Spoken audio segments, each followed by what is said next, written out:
My son called me financially illiterate over a $486.72 brunch in Charlotte, North Carolina.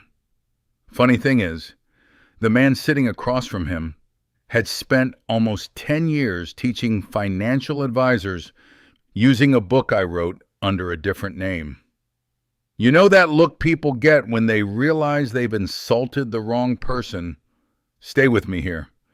Because Brandon Russell thought my old Toyota Camry, my faded blue flannel shirt, and my coupon habit meant I didn't understand money. But Gregory Hale nearly dropped his coffee cup when he heard me quote one sentence from chapter 7. And that was before I opened the brown folder sitting quietly in my lap. Before we go any further, tell me where you're watching from and what time it is in your part of the world. I always love seeing how far these stories travel. And if you enjoy real family stories with truth tension and a little quiet revenge, now and then, go ahead and subscribe. We've got plenty more coming. I live in a one-story brick house off Lake Boone Trail in Raleigh, North Carolina. Nothing fancy. 2 bedrooms, a screened porch with one loose board I keep promising to fix. A mailbox that leans slightly to the left like it's tired of carrying electric bills and grocery coupons. My neighbor Hank Wilkes once told me my house looked responsibly retired. I told him that sounded like an insult wrapped in khaki pants. Truth is, by the time you reach 68, you stop needing your life to impress strangers. You just want the gutters cleaned before hurricane season and a doctor who doesn't sigh when you mention your knees. Most mornings I drove my silver 2008 Toyota Camry to Jubala Coffee on Hillsborough Street around 7:10 a.m. Same parking spot when I could get it. Same order, black coffee and a bacon biscuit. I absolutely should not have been eating, according to my cardiologist. The Camry had 241,000 miles on it and made a sound every winter that reminded me of an asthmatic goat. Diane Mercer said the car deserved a military funeral. You realize she told me one Tuesday morning that your Toyota is now held together entirely by optimism and duct tape. I said, that's also true of my lower back. That's the kind of friendship we had. Diane owned a little bakery in Durham called Mercer's Oven. Best peach cobbler in 3 counties. She'd been my closest friend for almost 30 years, which sounds suspicious until you realize we spent at least half that time insulting each other. Now, before you picture me as some lonely old man eating canned soup under dim lighting, let me clear something up. I had a good life. Not perfect, but good. My wife Eleanor made sure of that. Eleanor Russell taught 2nd grade for 27 years in Wake County Public Schools. Tiny woman, sharp, green eyes. Could silence a room full of 7-year-olds with one look over the rim of her glasses. I watched grown men at Home Depot apologize to her without understanding why. She died 6 years ago from ovarian cancer. Funny thing about grief, people think it arrives like a tornado. Loud, violent, dramatic. Sometimes it does. But sometimes grief is quieter than that. Sometimes it's standing in the grocery store staring at the family-sized box of Frosted Flakes before realizing nobody else in the house eats them anymore. Sometimes it's hearing a joke at 9:14 p.m. and turning to tell someone who isn't there, I need you to understand something before we go further. Eleanor was the kind of woman who made everybody around her better without ever demanding credit for it. And Brandon worshipped her when he was little. Back then, my son used to follow me everywhere. He sat beside me while I changed the oil in that same Camry when it still smelled new. He wore UNC hoodies 3 sizes too big because he wanted to look older. He once cried for 40 minutes because he thought we couldn't afford his middle school field trip to Washington, D.C. We could afford it. Barely. But we did. I worked 2 jobs for years. Community financial workshops during the day, tax preparation during spring seasons, weekend consulting for small credit unions. Eleanor graded spelling tests at the kitchen table while I balanced spreadsheets beside her. We were tired all the time, but Brandon got into UNC Chapel Hill debt-free. That mattered to us. I still remember moving him into Hinton James Residence Hall in August of 2005. 93 degrees outside, sweat rolling down my back, Brandon carrying boxes labeled econ notes and important stuff like he was already preparing to become Secretary of the Treasury. He hugged Eleanor before we left. Then he hugged me too. Hard. "You did good, Dad," he said. Funny how certain sentences stay alive long after the moment dies. For a while, everything was fine. Brandon graduated, got into finance, moved to Charlotte, bought expensive shoes with names I still don't understand, married Vanessa, who honestly tried harder than people gave her credit for. They bought a condo in South End with white countertops so shiny they looked medically sterile. And slowly, almost invisibly, my son became embarrassed by me. Not openly at first. It started small. He'd suggest restaurants where he knew I'd feel underdressed. He stopped introducing me as my dad and started saying my father in that careful, corporate voice people use when they're trying to sound expensive. One Christmas, I caught him quietly moving my old brown coat off the dining room chair before his co-workers arrived. That one stung more than I expected. You know that look people get when they think nobody noticed them being ashamed of you? Yeah, that one. Now, to be fair, Brandon wasn't cruel all the time. That's what made it complicated. He still called every couple weeks, still checked on me during storms, still sent me links to articles about blood pressure medication like I was 93 and living under a bridge.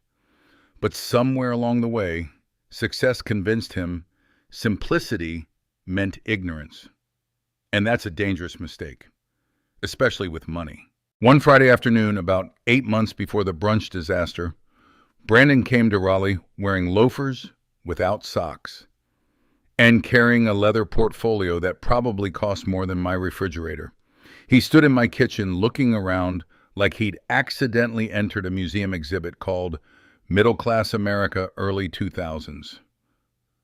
"You ever think about downsizing, Dad?" he asked. I looked around my own kitchen. The yellow ceramic cookie jar Eleanor loved. The scratch on the cabinet where Brandon rammed a toy fire truck when he was 6. The old clock above the stove running 4 minutes fast.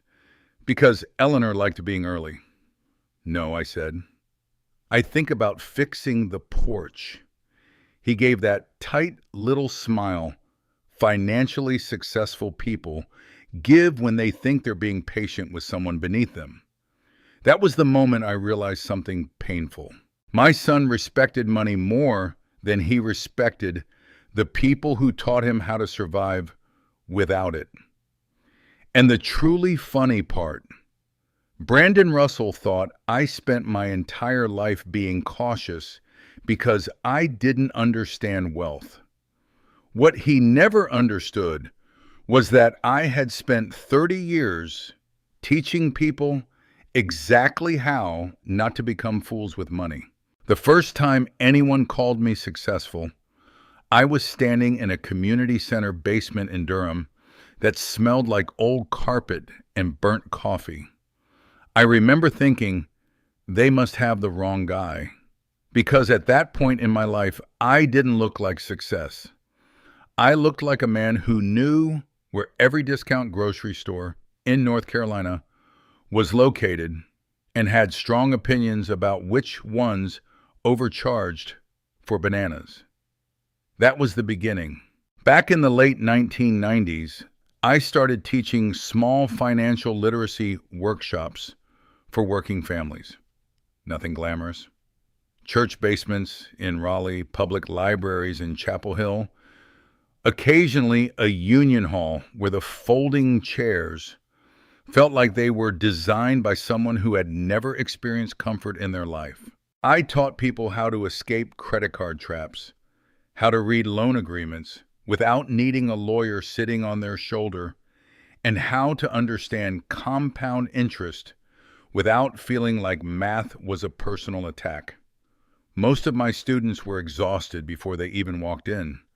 Nurses finishing 12-hour shifts, truck drivers on their only day off, single mothers carrying toddlers on one hip, and financial stress on the other. And I loved it. Because when you explain money in plain language and you see someone's eyes change just slightly, you realize you're not teaching math. You're teaching survival. My wife Eleanor used to say, I had a basement voice. What's that supposed to mean? I asked her once. It means people believe you more when you're standing in a room that smells like mildew, she said, without looking up from her grading papers. That was Eleanor. No nonsense. Maximum accuracy. One night after a workshop in Durham, a man came up to me holding a wrinkled notebook. He was a bus mechanic from Greensboro, hands still black with grease. He said, "Sir, I think you just saved my marriage." I told him, I'm pretty sure that requires a different kind of license. Eleanor laughed at that one for a full minute. It was after that workshop series that someone from a small regional publishing company approached me. They said my material could help more people if it wasn't just spoken in rooms with bad lighting. They wanted me to write a book. I said no, immediately, because I had seen what visibility does to people. It turns useful things into complicated things. And I liked useful things. But Eleanor, she had a different opinion.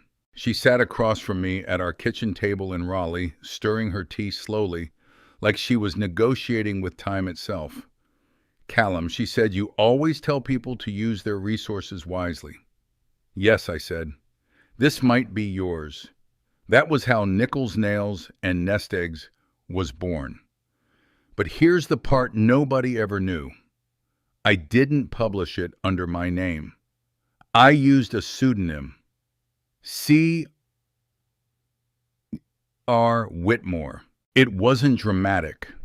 No hidden identity conspiracy. I just didn't want attention. I didn't want speaking tours or financial podcasts or strangers recognizing me in grocery stores while I debated cereal prices. I wanted the information to do the work, not the author. The book wasn't flashy. No promises of becoming rich in 6 months. No secret hacks or nonsense like that. Just simple truths. Don't borrow what you don't understand. Don't invest in what you can't explain to a teenager. And never trust anyone who calls risk guaranteed. It spread slowly at first, then faster, then unexpectedly fast. A financial advisor in Atlanta told me years later that he built half his practice on concepts from Chapter 4. A nurse from Asheville mailed me a letter saying she finally paid off her credit card debt after 12 years. A retired veteran wrote, I read your book 3 times. The 3rd time I stopped feeling stupid. That one stayed with me. Eleanor used to collect those letters in a shoebox labeled, Proof You Were Useful. She said it like it was a scientific category. Now, Diane Mercer, my oldest friend and owner of Mercer's Oven Bakery in Durham was the only person who knew the truth. She found out by accident, of course. Diane always finds things out by accident, mostly because she has the subtlety of a falling ladder. One morning she slammed a copy of my book on the counter of her bakery. "Explain this," she said. I looked at it, took a sip of coffee, said nothing. She narrowed her eyes. "Callum Russell, C.R. Whitmore. You think I'm stupid?" I said, "No. I think you're loud." She laughed so hard she nearly dropped a tray of peach cobbler. "You are the cheapest famous man in North Carolina," she said. "Do you know that I prefer financially discreet?" I replied. She still teases me about it every time I walk into her bakery. Sometimes she'll whisper, "Oh, look, it's the ghostwriter, just loud enough for customers to hear." But she also respects it, more than I expected. Because Diane understands something most people don't. Not all value is meant to be displayed. Now here's where things start connecting to that brunch in Charlotte. About a year before everything went sideways, I noticed Brandon changing. Not all at once. That would have been too easy. It was incremental. First, he stopped asking my opinion about financial decisions. Then he started explaining financial concepts to me slowly, like I had suffered a head injury at some point, and nobody told him. Then came the subtle embarrassment, the way he looked at my clothes, the way he paused before saying I was retired instead of saying what I actually did. One evening, he visited Raleigh unannounced. He walked into my house, set his phone on my kitchen counter, and said, "Dad, you should probably start thinking about how to structure your assets properly." I remember looking at him for a long moment, not angry, just curious. Structure them how I asked. He smiled like a man about to explain electricity to someone who still uses candles. "That's what I do, Dad. That's my world now." I nodded slowly. "I see," I said. Then I opened the drawer next to the stove and took out a copy of my own book, still under the C.R. Whitmore name. I placed it on the table. He glanced at it, didn't pick it up, didn't read the name closely enough. That was the moment I realized something important. My son didn't actually see me. He saw a version of me he had already decided on. And once people do that, no amount of truth can compete with their assumptions. Brandon thought I was financially naive. He thought I was cautious because I didn't understand risk. He thought simplicity meant ignorance. What he didn't know, what he never bothered to ask, was that the man sitting in front of him had spent decades teaching people far smarter than him how to avoid financial disaster. And that same man was about to sit across from him at brunch in Charlotte, without telling him a single thing. Not yet. Because sometimes the best way to correct someone's misunderstanding is to let them finish speaking first. Brandon's call came in at 8:17 p.m. on a Wednesday. I remember the exact time because I was standing in my kitchen stirring a cup of instant oatmeal that tasted like regret and cardboard. "Hey, Dad," he said. Too cheerful. That was my first warning sign. Brandon never used "Hey, Dad" when he actually needed nothing. He usually went with Dad, or in rare cases, the formal father, when he was trying to sound emotionally distant, but still polite. "Evening, Brandon," I said. A pause. The kind of pause that carries weight. "So, Vanessa and I were thinking," he began. I leaned against the counter. "That phrase 'we were thinking' is financial code for I already made a decision, and I'm about to ask you to validate it." "Go on," I said. "We're hosting brunch this weekend in Charlotte." Nothing fancy. Just family and a couple of people from work. It'd be good for you to come down. That was interesting. Brandon didn't do just family anymore. Not unless there was something inside the family he wanted to leverage. What's the occasion? I asked. Just networking, he said quickly. You know, conversations about estate planning, future structure, that kind of thing.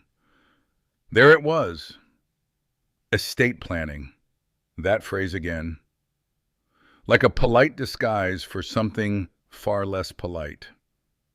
I see, I said. You should come, he added. It'll be good for you to hear how things are done now. Modern approaches. I almost smiled, because I had been hearing variations of that sentence for 30 years. Different generations, same confidence. I'll come, I said. Too easily. That confused him. Great, he said. We'll do it at the Oak and Fig. 11:30. Then he added almost casually, oh, and Dad. Maybe dress a little, presentable. That word landed softly, but it always does. I'll do my best, I said. After I hung up, I sat at my kitchen table for a while longer than necessary. Eleanor's chair was still across from me. I never moved it. I told myself it was because the space felt balanced that way. But truthfully, it was because I wasn't ready to admit she wasn't coming back to sit in it. I reached for my legal folder, the one I only used when things started smelling like manipulation. Inside were printed emails, transaction summaries, property documents, and one very uncomfortable truth about Brandon's investment project in South End, Charlotte. A condo development called the Foundry View. It sounded impressive. It was not.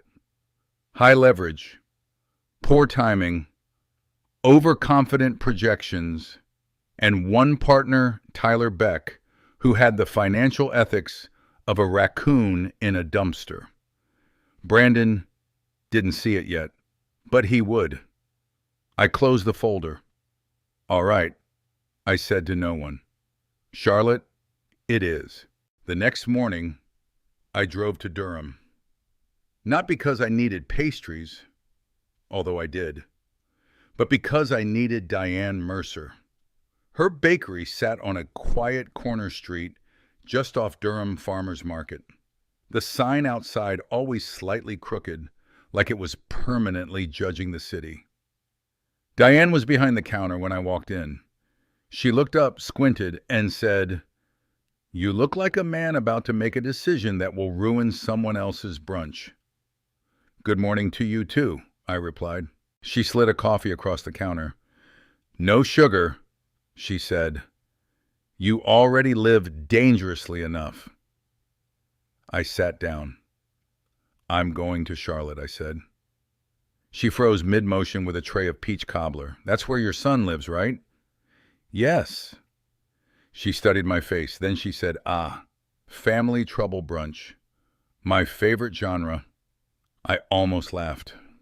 That was Diane's talent making tension feel survivable. I slid the folder onto the counter. She didn't open it immediately. That was her second talent, knowing when not to rush. "So what's the play?" she asked finally. I leaned back. "My son thinks I don't understand money," I said. Diane snorted.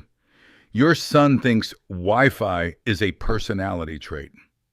That's not inaccurate. She finally opened the folder, scanning a few pages. Her expression shifted slightly. Not surprise, concern. "That boy is standing on a sinking ship and calling it architecture," she said. "I know," I replied. She closed the folder. Then she did something unexpected. She reached over and flicked my forehead. Hard. "Ow," I said. "Callum Russell." She said, "Do not let that boy talk to you like you are a broken calculator." I rubbed my forehead. I wasn't planning to. She leaned forward. "Good. Because Eleanor would haunt me personally if I let you walk into Charlotte unprepared." That hit differently. Diane never used Eleanor's name lightly.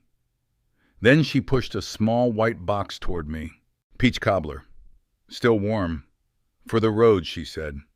"And in case your son tries to starve your dignity out of you." I smiled. "Thank you." She waved me off. "Also," she added, "you look like a substitute geography teacher who lost a fight with a lawn chair." "Change your shirt." "I like this shirt." "It hates you." That made me laugh out loud. I left the bakery an hour later wearing a different shirt Diane insisted was less emotionally depressing. As I drove back toward Raleigh, I thought about Brandon. Not with anger, not yet. With something quieter. Observation. Because here's the thing about people who underestimate you. They always reveal their intentions early. They just assume you're not paying attention. By the time I hit Interstate 85, heading south towards Charlotte, I already knew what the brunch was really about. It wasn't family bonding. It wasn't networking. It was pressure. A carefully staged environment. A table full of witnesses. And my son, trying to convince himself he had finally outgrown the man who taught him how to stand. What Brandon didn't know was that I had already sat at hundreds of tables like that, and I never came unprepared. I tapped the dashboard lightly. "All right, Eleanor," I said under my breath. "Let's go see what our son thinks he's built." And Charlotte started getting closer. Charlotte always feels like it's trying a little too hard. That's not an insult. It's just true. Glass towers, polished lobbies, people walking too fast while pretending they're not in a hurry. Everything's shiny enough to reflect ambition back at you. The Oak and Fig sat right off Tryon Street, tucked between a boutique hotel and a financial advisory firm that probably charged extra for confidence. I parked my Camry in a spot that clearly said reserved, because I've learned something important in life. Confidence is often just ignoring signage with conviction. At 11:09 a.m., I walked in. The air smelled like lemon oil espresso and money that had never been folded in a pocket. And there they were. Brandon stood first. Tailored navy blazer, no tie. Watch too expensive to be practical. The kind of outfit that says, "I want you to notice I don't need to try." He saw me and did that quick scan. Shoes, shirt, face, carried judgment like a reflex. "Dad," he said, smiling too late, "you made it." "Traffic on I-85 made other plans," I said. Vanessa stood beside him. She hugged me immediately. That was always her strength. She didn't let other people's awkwardness decide her behavior. "I'm glad you're here," she said softly, and I believed her. Then Tyler Beck arrived. Late. Of course he was. Tyler always entered rooms like he was doing the room a favor. Dark suit, perfect hair, that practiced smile of someone who's never had to apologize for a bad decision in his life. "Mr. Russell," he said, shaking my hand like he was testing the durability of my existence. "Tyler," I replied. He looked at my Camry through the window, smirked slightly. I filed that away. And then Gregory Hale arrived. He didn't announce himself. He just appeared. Mid-50s. Calm posture. Expensive but understated watch. The kind of man who doesn't need to prove anything because he's already lost interest in proving things. He looked at me for exactly 2 seconds longer than normal people do. Not suspicious, not dismissive, recognizing. That matters. We all sat down at a round table near the window. Brunch menus arrived. Brandon immediately started talking. "So, Dad," he said, leaning back, "we've been reviewing some long-term structures for the family assets." Family assets? I almost smiled. That phrase again. Vanessa glanced at him like she wasn't sure this was going where she thought it was going. Tyler nodded too eagerly. Gregory said nothing. I opened the menu. Avocado toast, $18. French omelet, $24. Coffee, $6.50. Brunch, I realized, is just breakfast with better branding. Brandon kept talking. So with the South End project, timing is critical. We're restructuring capital allocation and... Brandon, I interrupted gently. He stopped. Not because I raised my voice, because I rarely do. Yes, he said. What's the actual problem you're trying to solve, I asked. Silence. That was my first mistake in his eyes. Not letting him finish. He smiled slightly. The condescending one. You'll understand better in a minute, he said. It's a bit advanced, Tyler chuckled. Vanessa looked down at her hands. Gregory leaned forward slightly. Interesting, Brandon continued. Dad, honestly, you've always been cautious with money in a way that well doesn't reflect how modern investing works. There it was. The word. Cautious. Like it was a diagnosis. Like discipline was a flaw. I took a sip of water. Let him keep going. That's something I learned a long time ago. People reveal themselves fastest when they think they're winning. We're just trying to ensure you're protected, Brandon added. Protected. From what? From him. Or from reality. Then he slid a document folder across the table. Manila. Clean edges. Too clean. I prepared something for you to sign, he said. That sentence changed the temperature of the room. Even the coffee seemed to pause. Vanessa straightened immediately. Brandon. It's standard, he said quickly. Tyler leaned in. Very common in restructuring cases like this. Gregory still said nothing, but his eyes shifted. To me. Then to the folder. Then back to Brandon. I didn't touch it yet. Instead, I looked at my son. Not the businessman. Not the advisor. Just the boy who once cried because he thought I couldn't afford a school trip. You're calling me financially illiterate? I said calmly. Brandon exhaled like I was being difficult. I didn't say it like that, he replied. You did, I said. A small silence again. The kind that grows roots. Gregory leaned back slightly. Now he was watching differently. Brandon continued, voice tightening.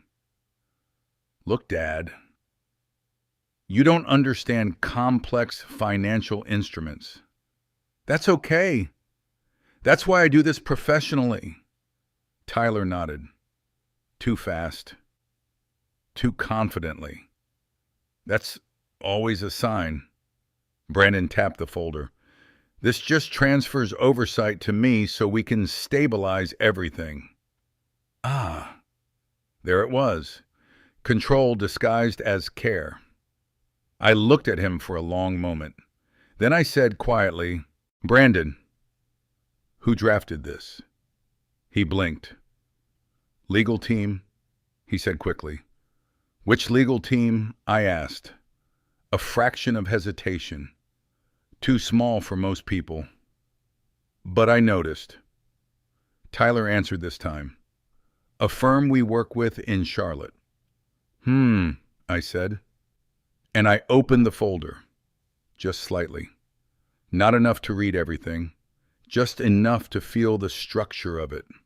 And that's when Gregory Hale finally spoke. Not loudly, not dramatically, just one sentence.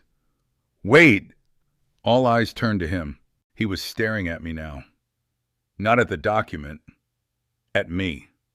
I know you, Gregory said slowly. Brandon frowned. You do? Gregory ignored him. His eyes narrowed slightly. Then he said something I didn't expect. Are you Whitmore? The table changed.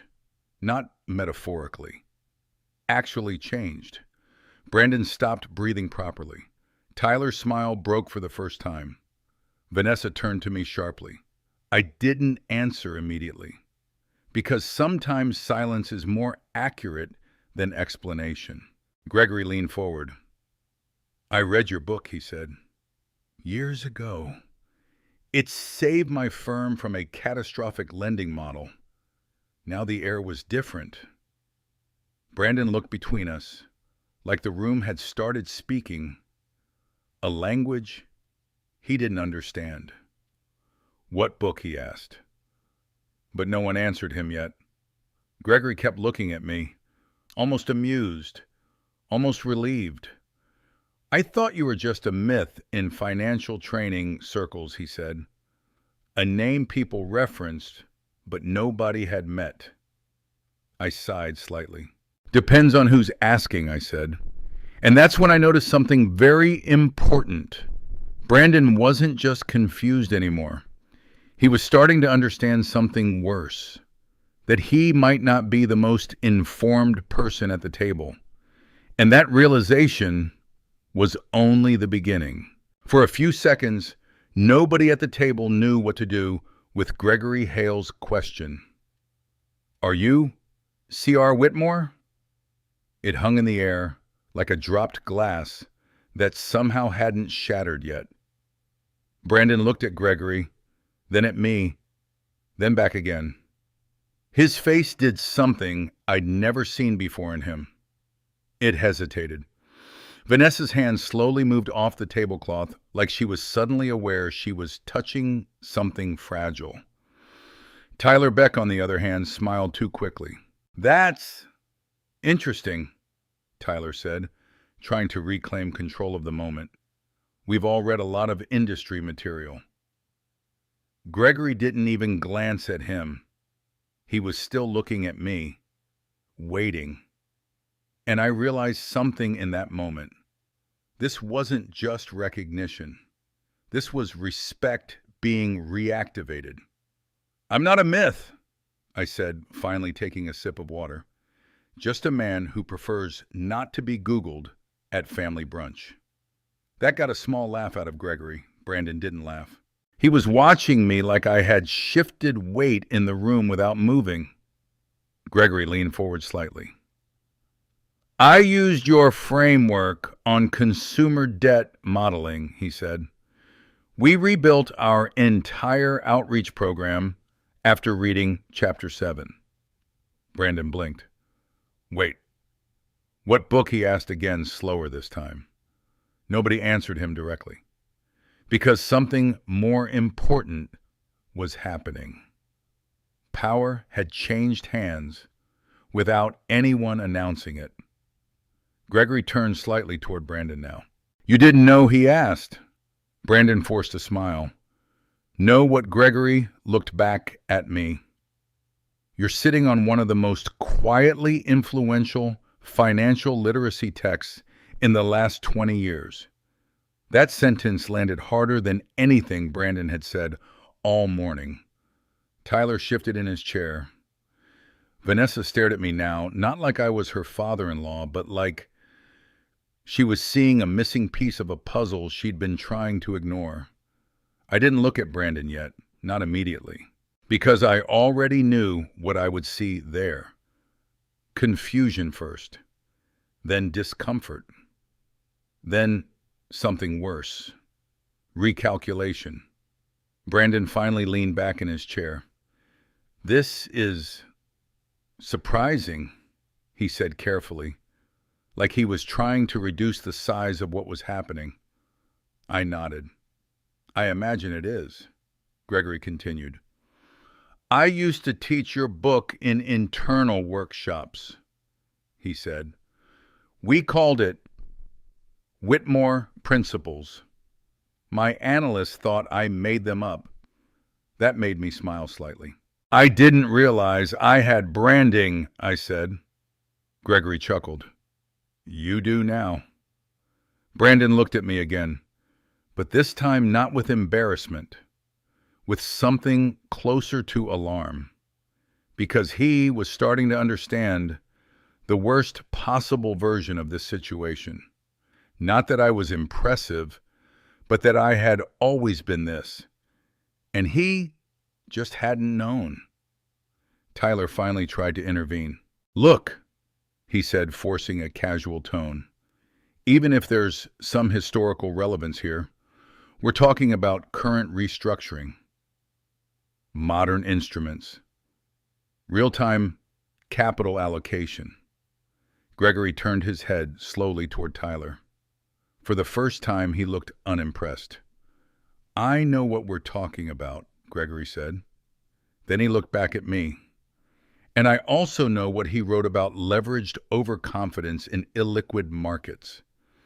That phrase hit the table like a quiet warning siren. Brandon stiffened, because that sounded uncomfortably familiar.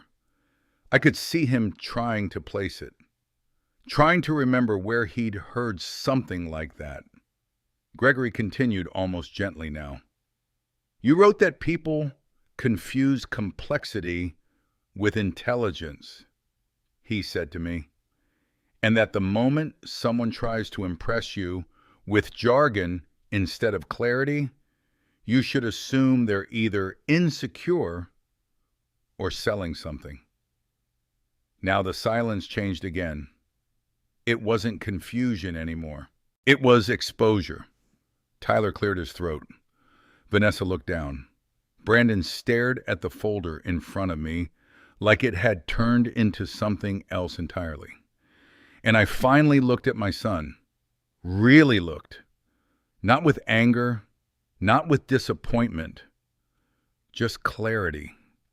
You were saying something about me not understanding modern finance, I said calmly. Brandon swallowed. It was more nuanced than that, he said.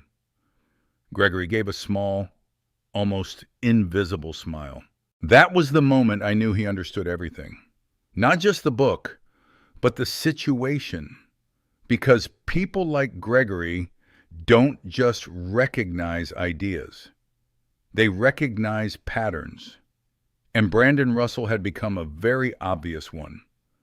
I opened the folder fully now. Not dramatically, just enough for everyone to see. Inside were printed emails, investment summaries, a breakdown of the South End condo project, and a series of financial projections that even a first-year analyst would hesitate to sign their name on. Brandon leaned forward slightly. What is that? He asked. I tapped the top page. This, I said, is what happens when someone confuses optimism with underwriting. Tyler shifted again. Brandon's eyes scanned the document, faster now, hunting for reassurance, not finding it. Gregory didn't touch the papers. He didn't need to. He was already reading the situation. Brandon finally spoke again. You went through our documents, he asked, voice tightening. I went through what you sent me, I said, and what your emails suggested you weren't sending me. That landed. Hard. Vanessa looked at Brandon now with a different expression. Not anger. Not yet. Concern. Because she was realizing she hadn't been in control of the narrative either. Brandon leaned back slowly. For the first time all morning, he didn't look like he was leading anything. He looked like he was trying to find the edge of the table to hold on to. Gregory finally spoke again. "Brandon," he said calmly, "who advised you on this structure?" Brandon hesitated. That hesitation was enough. Tyler answered too quickly. "We consulted multiple sources." Gregory cut him off. "No," he said. "I asked him." Silence again. Brandon swallowed. "Tyler handled most of it," he said quietly. There it was, the smallest crack, but enough. Gregory leaned back slightly and said something that changed the temperature of the table again. "I'm out." Tyler froze. What he said, Gregory nodded once. "I don't participate in deals that rely on misunderstanding the person across from me." Brandon's face went pale. "Gregory, wait! This is just a misunderstanding." But Gregory stood up. Not angrily, not dramatically, just decisively. "I don't think it is," he said. Then he looked at me one last time. There was something like respect there, and something like apology for what was about to unfold. He nodded slightly. "C.R. Whitmore," he said. "It was an honor." And then he walked away. And that was the moment Brandon Russell realized the table was no longer his. The moment Gregory Hale stood up and walked out, the entire table didn't just get quieter. It collapsed inward. Not physically, emotionally, like someone had pulled the air out of a sealed room. Brandon watched him leave first, then slowly turned back to me. His expression wasn't anger yet. Anger comes later. What I saw first was disbelief trying to hold itself together. Tyler Beck, on the other hand, shifted immediately into damage control mode. "Gregory's being impulsive," he said quickly. "This doesn't change the fundamentals of the deal." I almost smiled at that, because that's what people say when they realize the foundation is gone, but the furniture still looks fine. Vanessa didn't speak. She just looked at Brandon, not like a wife defending a husband, but like someone trying to locate the version of him she thought she married. Brandon finally spoke. "Dad, what was that?" he asked. His voice was lower now. Less confident, less rehearsed. I leaned back in my chair slightly. That I said calmly was someone recognizing a pattern you didn't know you were standing inside of. Tyler let out a short laugh. "Come on," he said. "Let's not dramatize this. A book recognition moment doesn't change a financial structure." I turned my eyes to him, slowly, not aggressively, just enough. "Tyler," I said, "do you know what Chapter 7 of that book is about?" He blinked. "No." Brandon looked between us.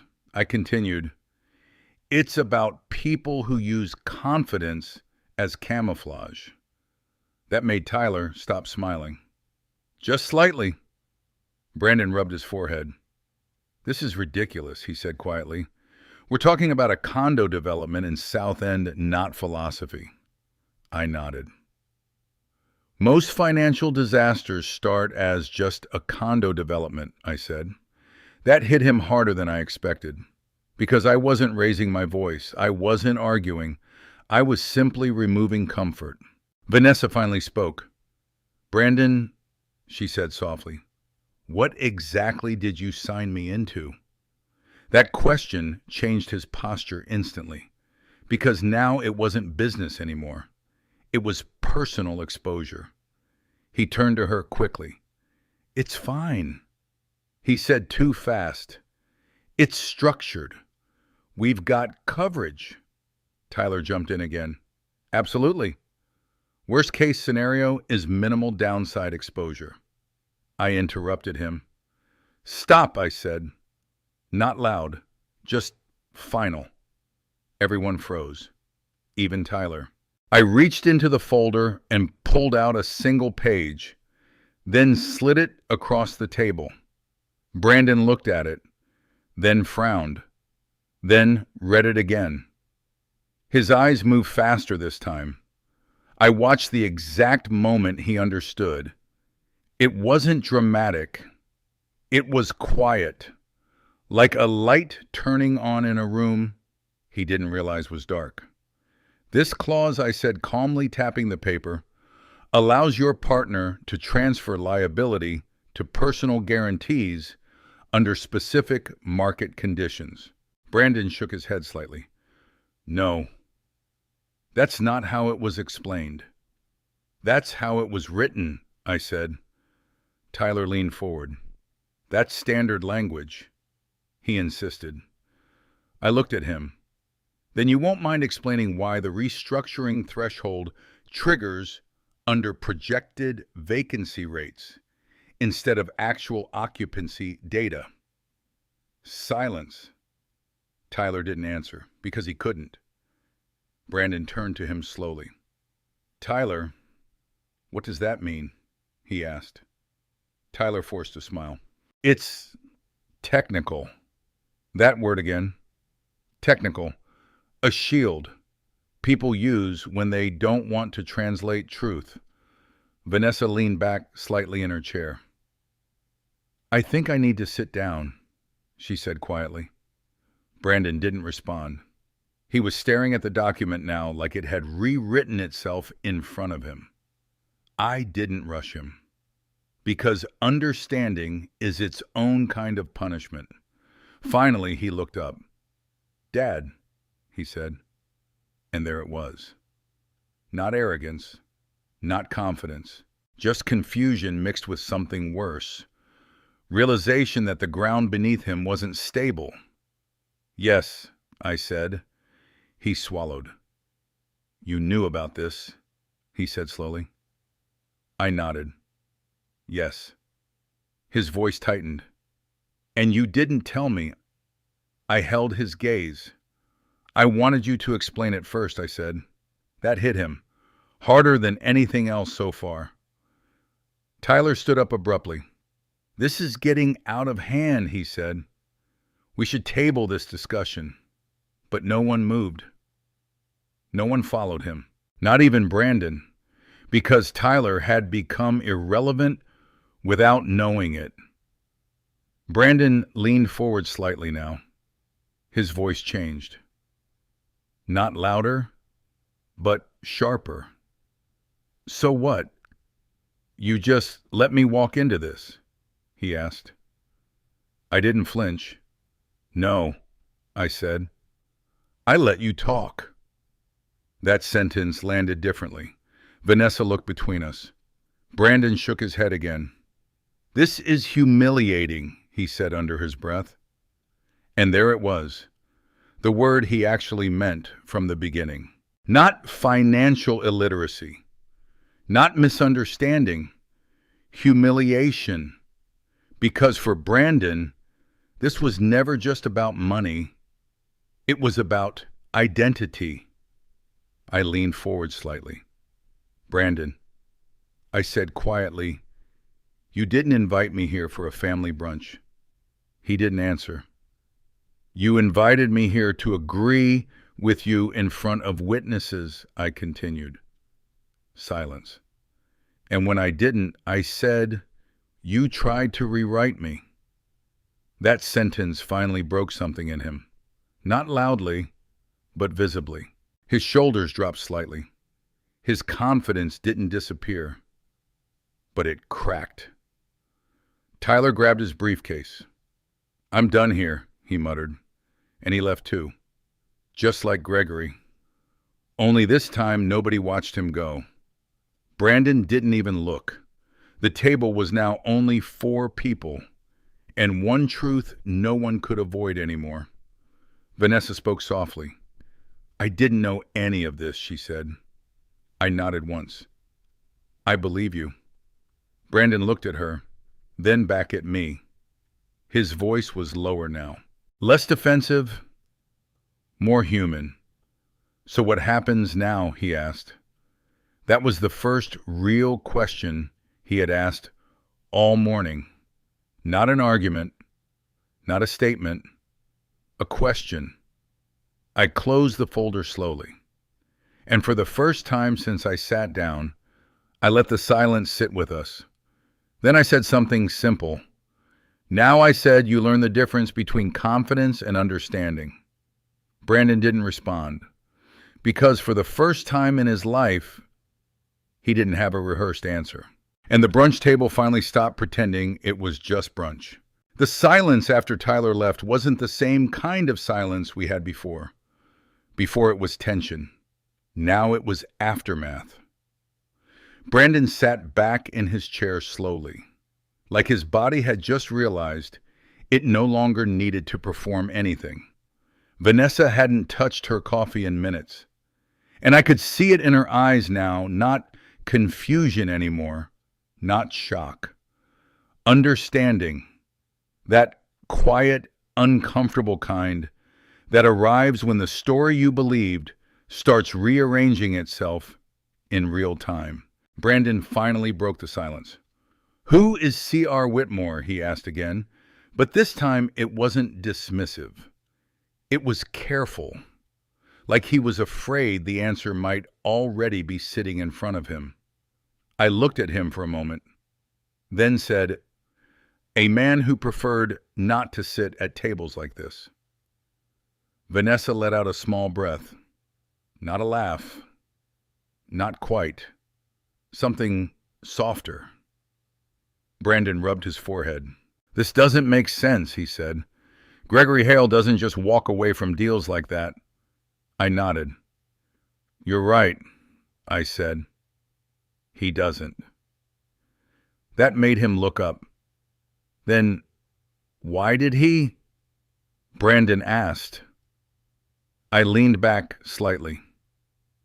"Because he recognized something you didn't," I said. "And what's that?" he pressed. I didn't answer immediately.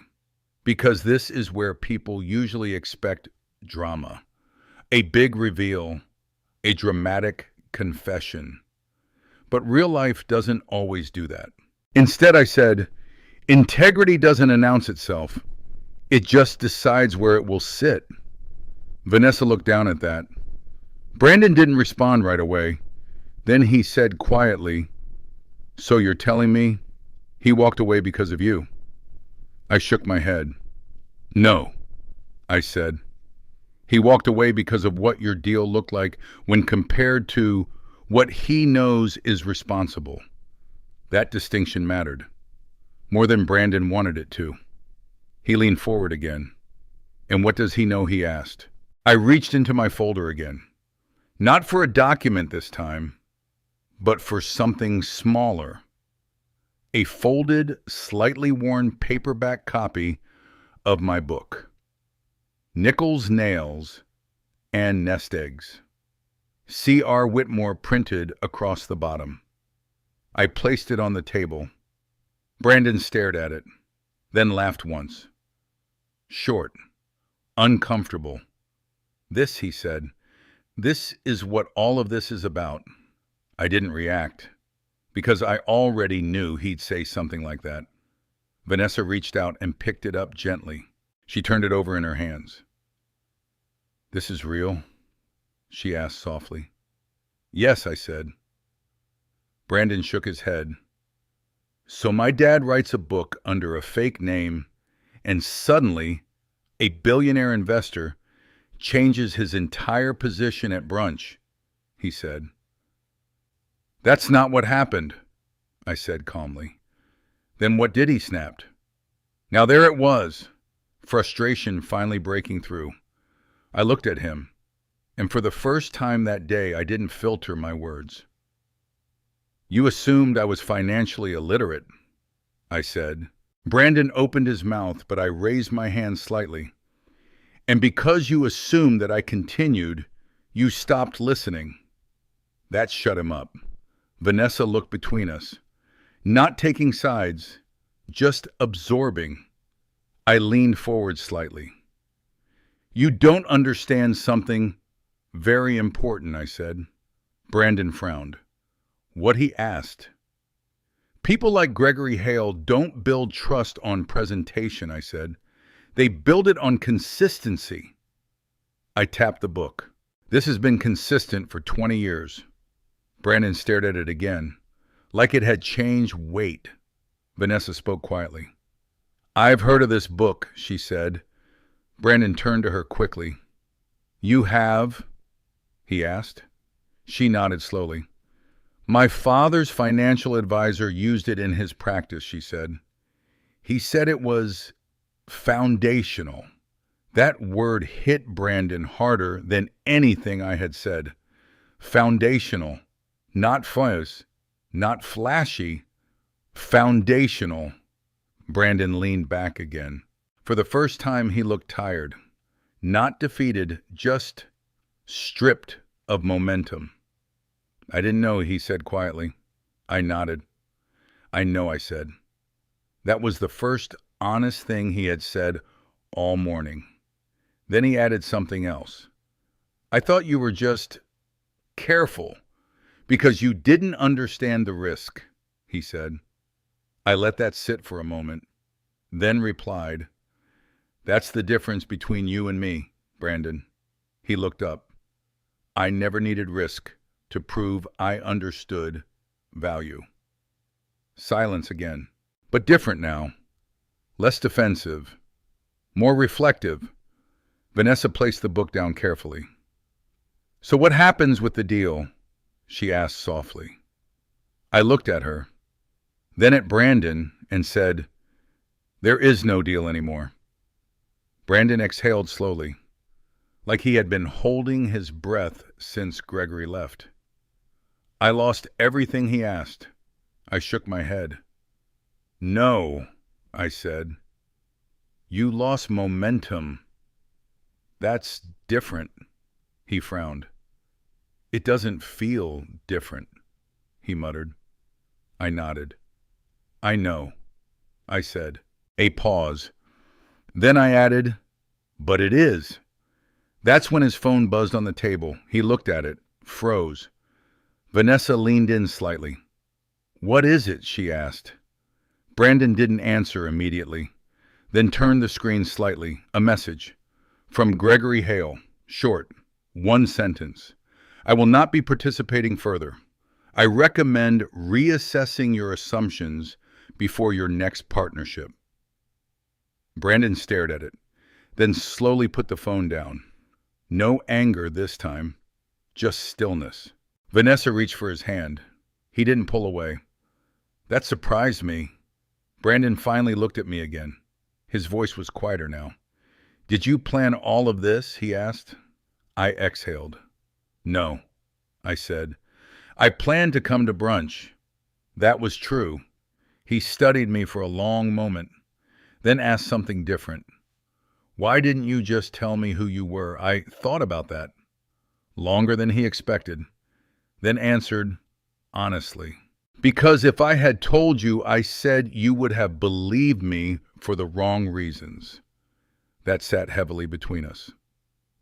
Vanessa nodded slightly, like she understood more than she wanted to admit. Brandon leaned back again. And for the first time all morning, he didn't try to fix anything. He just looked at me, not as a problem, not as a weakness, but as something he had misunderstood for a very long time. Outside the window, Charlotte kept moving like nothing had happened. People walked by, cars passed. Brunch continued for the rest of the world. But inside that table, something irreversible had already shifted. And none of us knew yet what would come after it. But we all knew one thing. It wouldn't go back to what it was before. The waiter came back twice before anyone at the table even noticed him. That tells you something about the kind of silence we were sitting in. Not peaceful silence, not comfortable silence. The kind of silence where everyone is privately rebuilding their understanding of reality in real time. Brandon finally broke it, not with confidence, Not with anger, with something much more dangerous. Confusion trying to turn into control. So what now? He asked again. But this time it wasn't a question, it was a test. Vanessa looked at him carefully, like she was waiting to see which version of him would answer. I leaned forward slightly and placed my hands on the table. This is the part where people usually expect drama, a confrontation, a final blow. But what I had learned over 68 years is this: the most expensive moments in life are not loud. They are precise. I'm not signing anything, I said calmly. Brandon blinked. That's not what this is, he said quickly. This is just adjustment. Risk mitigation. Tyler's words, not his. I nodded slowly. Then let's call it what it is, I said. Brandon frowned. What? A transfer of control, I replied. That made him stiffen. Vanessa shifted slightly in her seat. I reached into the folder again, this time pulling out a second set of documents. Not the ones Brandon expected, not the ones Tyler prepared, but my own. Brandon watched me carefully now. What is that? He asked. I placed them down gently. This is what you didn't know I already did, I said.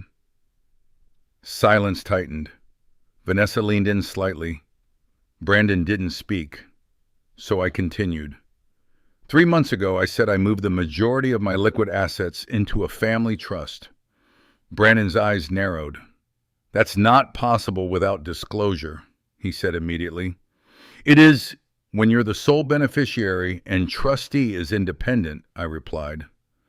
Vanessa blinked. Brandon shook his head. No. Dad, that's not why would you do that? I looked at him.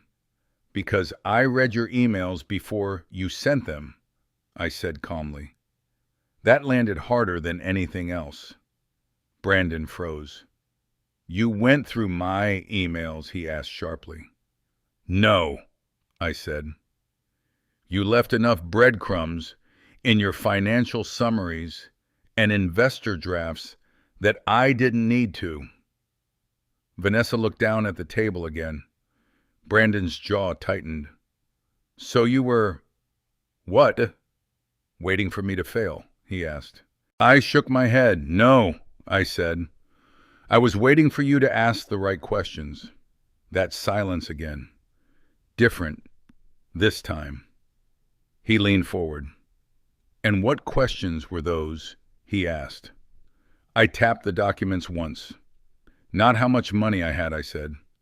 Not how to control it, but why I didn't behave like you expected me to. Brandon stared at me. For the first time all morning, there was no performance left in him, just something raw underneath. Frustration. And underneath that, embarrassment. Vanessa spoke quietly. Brandon, she said, did you actually understand the structure of this deal? He didn't answer immediately. That was answer enough. Tyler wasn't here anymore to fill the silence. Gregory wasn't here to validate anything. It was just us. And truth doesn't need witnesses. Brandon exhaled slowly. I thought I did, he said finally. That was the most honest sentence he had spoken all day. I nodded. I know, I said. He looked down at the table, then back up at me. But you still let me go into it, he said quietly. There it was, the real accusation. Not about money, about trust. I didn't avoid it. You weren't asking for permission, I said. You were asking for validation. That made him pause. Vanessa looked between us again. Brandon shook his head slightly. So, what was the point of all this? He asked. This brunch, I said. He nodded. I leaned back slightly. The point I said was to see what you believed about me when you thought I couldn't hear you. That sentence changed his expression, because he understood exactly what I meant. Vanessa looked down again, and I added something quieter, and I heard everything. The words hung there, heavy. Brandon rubbed his face with one hand. I didn't mean it like that, he said, but even he didn't sound convinced anymore. I nodded. I know I said again. And I meant it. Because intention and impact don't always live in the same room. A pause followed, longer this time. Then Brandon asked something different. Are we ruined? He said. Vanessa looked at him sharply. But I answered first. No, I said. That surprised him. I continued. You're not ruined, I said. You're just exposed. That word again. Exposed. He looked uncomfortable, but listened. I tapped the trust documents once more. What you lose from mistakes, I said, is not always money. It's leverage. Brandon swallowed. Vanessa spoke softly. So what happens now? I looked at both of them, and for the first time since sitting down, I didn't sound like a father or a strategist, just a man telling the truth. Now I said you decide whether you want to be right or you want to be responsible. Brandon didn't respond immediately because those two things had always been the same in his mind until now. A server approached cautiously. Would you like me to bring the check? She asked. I nodded. Yes, I said. Brandon didn't argue. That was new. When the check arrived, I reached for it. Brandon hesitated, then said quietly, I've got it. I looked at him, and for a moment I saw something familiar. Not arrogance, not pride, but a small rebuilding sense of adulthood trying to reassemble itself after collapse. All right, I said, and I let him. He pulled out his card. Paid without theatrics, no performance, just silence. When it was done, he sat back again and said something I didn't expect. Dad, he said, I don't know how to fix this. I nodded. I know, I said. Then I added something he wasn't ready for. You're not supposed to yet. That confused him, but it was true. Fixing comes after understanding, not before. Vanessa reached for his hand again. This time he held it tighter. Outside, Charlotte kept moving like nothing had happened. Inside, something had ended, and something else had started. Not resolution, not forgiveness, but awareness. And sometimes that's the first honest step forward. The ride back from the Oak and Fig felt longer than the drive into Charlotte. Not because of distance, because of silence. Brandon didn't say much after we left the restaurant. Vanessa stayed quiet too occasionally, looking out the window like she was trying to reassemble the version of her life that had existed before brunch. I sat in the back seat of Brandon's car. He insisted on driving. A small detail, but an important one. Control, even when shaken, finds small things to hold on to. The city passed outside in clean streaks of glass and sunlight. Charlotte looked normal. That was the strange part. Nothing outside reflected what had just happened inside us.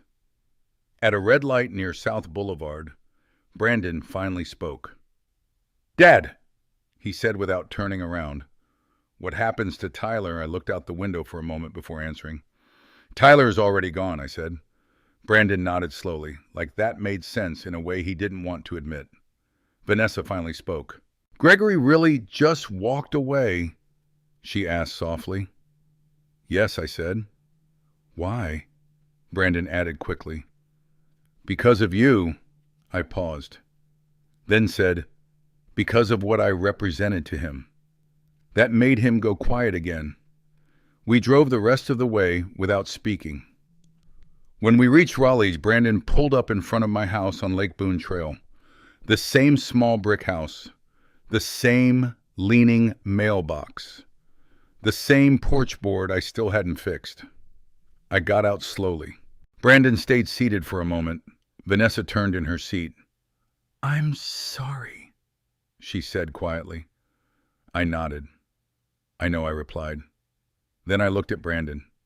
He didn't meet my eyes immediately. When he finally did, it wasn't defiance anymore. It was fatigue and something else underneath. Recognition. I didn't think you'd be like that, he said. I almost smiled. That's the problem, I said. You didn't think. He didn't respond. Vanessa reached for his hand again. And this time, neither of them let go. I closed the car door gently and walked up my driveway. The air in Raleigh felt different than Charlotte. Quieter, slower, more honest. Inside the house, I set the peach cobbler Diane had given me on the counter. Still untouched. Still warm in memory more than temperature. I sat down at the kitchen table. Eleanor's chair was still across from me. I looked at it for a long time, then said quietly, well, that went better than expected. A pause. No answer, of course, but I could almost hear her. Something between a laugh and a sigh. My phone buzzed. A message from Gregory Hale. Short, simple. I would like to formally apologize for walking away without acknowledging your work properly. Your book shaped more than my business. It shaped my ethics. I stared at it for a moment, then set the phone down. Not because I didn't appreciate it, but because some things take longer than a message to absorb. Another notification came, this time from Vanessa. I don't know how to fix what happened today, but I want to try. I didn't respond immediately. Instead, I looked out the kitchen window. The same yard, the same quiet street, and thought about how strange it is that life doesn't explode when things change. It just continues differently. 2 days passed, then 3. Brandon didn't call. That was expected.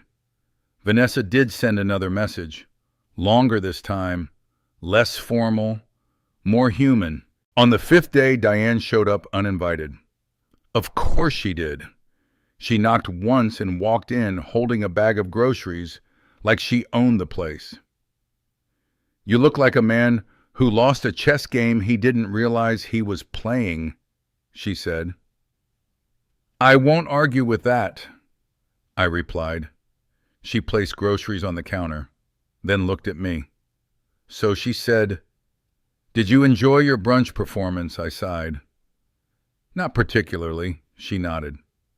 Good, she said. Means you're still human. Then she sat down.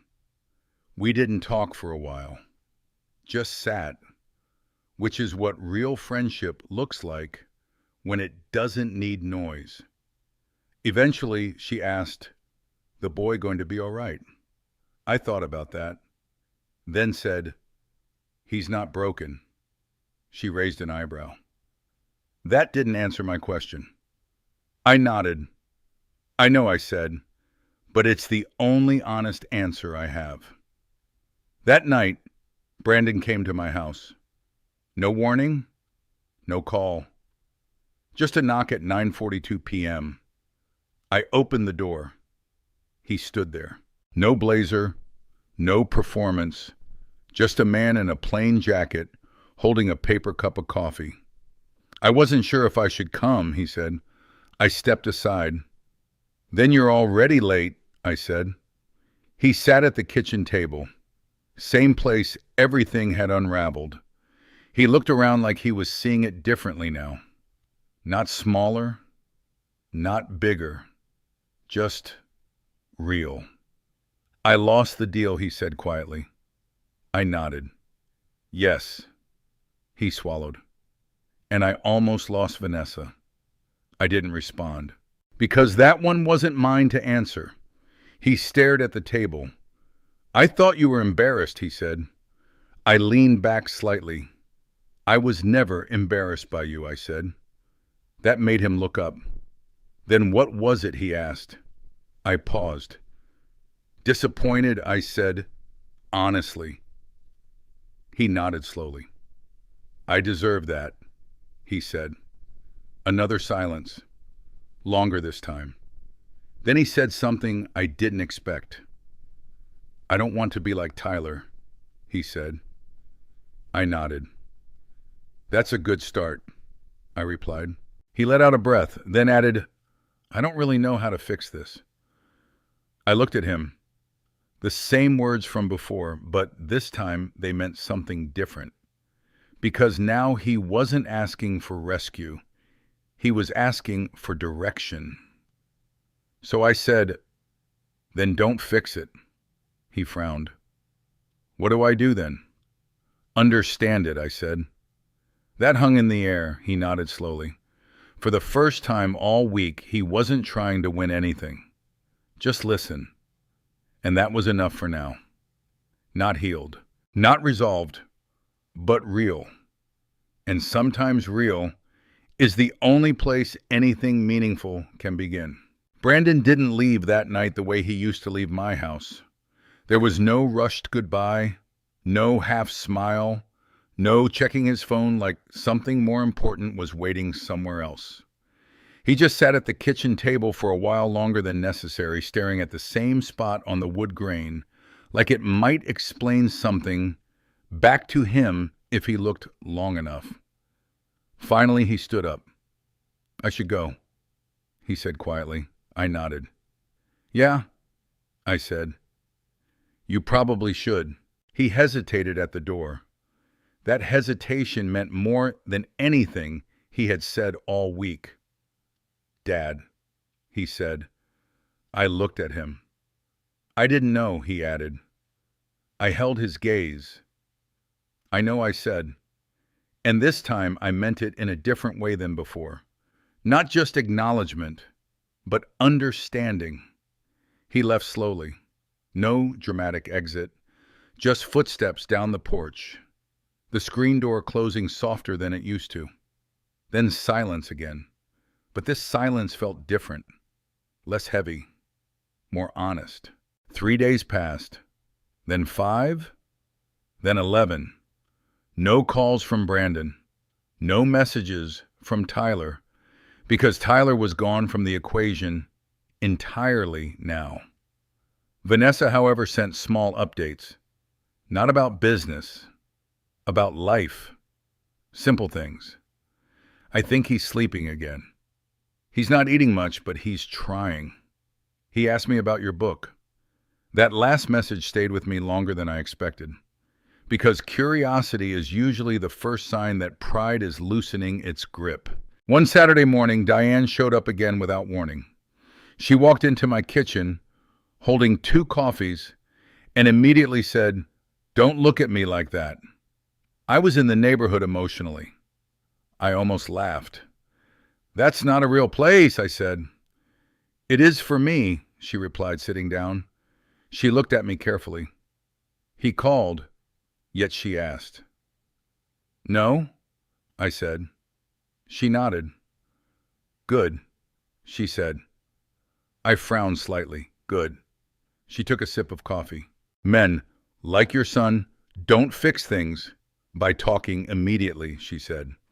"They fix things by circling the truth until it stops feeling like it's going to bite them." That sounded uncomfortably accurate. On the 12th day, Brandon came back. Not with Vanessa. Not with a car full of confidence or legal folders. Just himself. He stood on my porch at 8:03 a.m., holding nothing but a paper cup of gas station coffee. His shirt was wrinkled. His eyes were tired. He looked like someone who had stopped performing for an audience that no longer existed. I opened the door before he knocked. He blinked slightly. "I wasn't sure if I should come," he said. I stepped aside. "Then you're still thinking too much," I replied. He gave a small, tired half smile. That was new. We sat at the kitchen table again. Same place as before. But the energy was different now. Less defensive, less sharp, more empty space for honesty. Brandon looked around slowly. "I've been thinking," he said. "That's dangerous," I replied. He actually chuckled. It was small but real. Then he leaned forward slightly. "I don't think I understood you," he said. I nodded. "That's accurate," I said. He exhaled. "I thought success meant knowing more than the people who raised you," he admitted. I didn't interrupt. He continued. "I thought you were behind, financially, mentally. I don't know. I just assumed I had moved past what you taught me." That word "assumed" sat heavily between us. I let it, because assumptions are usually where most damage begins. Brandon looked down at his hands. "But I watched everything fall apart in front of me," he said quietly, "and I didn't even see it coming." I nodded. "That's usually how it works," I said. He looked up. "And you did," he said. I didn't respond immediately, then said, "I didn't guess." I observed. That distinction mattered. He leaned back slightly. "I read your book," he said suddenly. I raised an eyebrow. "I know," I said. He shook his head. "No," he said. "I mean, really read it this time." Silence. Then he added something softer. "I didn't understand it when I was younger. I thought it was simple." I nodded. "It is," I said. He frowned slightly. "No," he corrected himself. "It's not. It's just honest." That made me pause, because that was closer to the truth than he realized. Vanessa appeared at the door behind him. She didn't interrupt, just stood there quietly. Brandon turned slightly when he noticed her. She didn't look angry, just present. Brandon stood up. They didn't speak immediately. Then she said, "I think we need to rebuild things differently." He nodded. "I know," he said. That was the first time he didn't argue with uncertainty. Later that afternoon, after they left, I sat on the porch. The same loose boards still hadn't been fixed. The Camry sat in the driveway, still slightly tilted in its parking stance, like it had given up trying to impress anyone years ago. Diane called me while I was sitting there. "So?" she asked. "He came back," I said. And I looked at the yard. "He's starting to see things," I said. She was quiet for a moment, then said, "That's more important than him understanding things." I nodded, even though she couldn't see it. "Yeah," I said. "It is." Weeks passed. Brandon didn't transform. That's important. He didn't suddenly become wise or humble in a cinematic way. He just slowed down. He started asking questions instead of assuming answers. He stopped trying to impress people who didn't matter. He started calling me more often, not for advice, but for conversation. One evening, he said something I didn't expect. "Dad," he said, I don't think I ever really saw you." I looked out the window for a moment, then replied, "Most people don't see what they don't expect." There was a pause. Then he said, "I'm sorry." And this time, I didn't rush to soften it. I just said, I know, because some apologies aren't endings. They're beginnings that haven't learned how to stand yet. The truth is that life didn't wrap itself up neatly after that brunch. There was no perfect reconciliation, no cinematic forgiveness, just small adjustments, small understandings, small moments where pride stopped talking long enough for something real to enter the room. Brandon and I are still learning how to exist in the same story without misunderstanding each other. But something changed that day in Charlotte. Not because I revealed who I was, but because he finally stopped assuming who I wasn't. And that difference means everything. Life lesson. If there's one thing I want you to take from this, it's simple. People are rarely as simple as they appear in your assumptions, especially the quiet ones, especially the ones who don't need to prove anything anymore. My son didn't disrespect me because he was evil. He did it because he mistook silence for absence and simplicity for lack of depth. And maybe you've done that too. We all have. We assume confidence is loud. We assume intelligence needs display. We assume experience looks like what we expect it to look like. But life has a habit of hiding its most important lessons in plain clothes. So before you judge someone by what they look like, or how they speak, or what you think they haven't achieved, ask yourself what you might be missing. Because sometimes the person you underestimate the most is the one who understands everything you're about to lose. If this story meant something to you, join our community by hitting that like button and subscribing for more real, raw, and family-centered stories. Drop a comment below and tell us, have you ever been in a situation like this? We read every single one. And as always, thank you for being a part of this.